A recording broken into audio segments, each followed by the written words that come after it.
Ramogi chalo lek to en adier mano e kaka winjo kalidi okewacho ka bende onenore yanga kuom yama moko ma diponi hapgi olengore kendo diero moko kuom udi ma oger kod piny owacho mokoro Kwanjenga.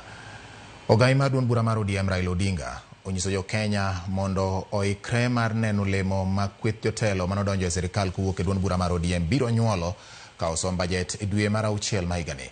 Raila moloso Mombasa okoni kata obedo ni duond buch ODM notero jolony e sirikal, lokruok ma gibiro kelo biro nyedhore mos to chutho bang' timo lokruok e pok mag omenda ne migepe mopogore opogore pacho ka. Joja oko nigi ler mathoth.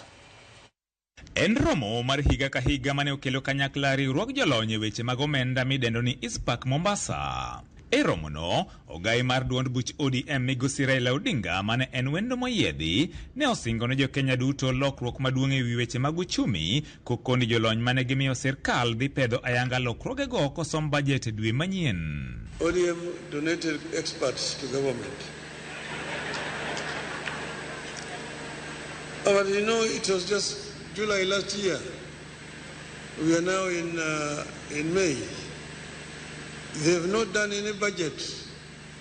The first budget is going to be done this year. Mr. Mbadi's Minister for Finance, his budget will be read in Parliament this year, next month in June. So give him time. It's not like instant coffee that you brew and drink at the same time. It takes time.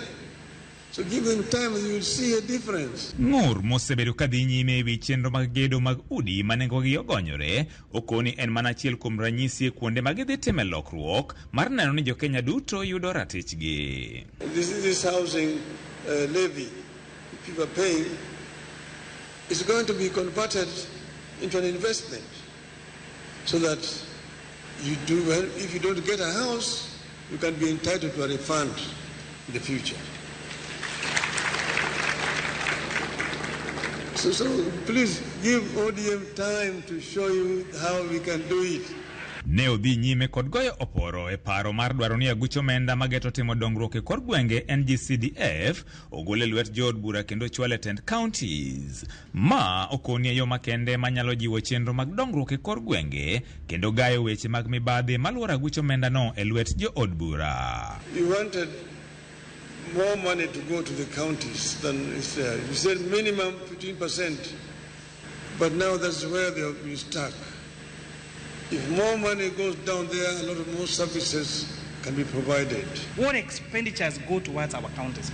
And maybe what we might want to do is not necessarily disregard the NGCDF, but borrow the NGCDF model to how counties do their budgets. Because you find out of the total allocation for NGCDF, only 4% goes on administration. The entire 96% must go to visible projects on the ground. Nebende ojiwo piny owacho mondo mi oket maino e dino rode mag mibadhi e pacho ka kokoni lokruok e wi gope ma piny Kenya holo e pinje maoko biro mana bedo koserakruok gi midhiero mar tiyo gi omenda e yo ma ok owinjore. Many countries have been saddled with expensive debts which they cannot pay. The interest rate itself is too high when you take that loan. And it's continued to impoverize many poor countries. So the route is to investment, create a conducive environment that will be able to attract investors to come.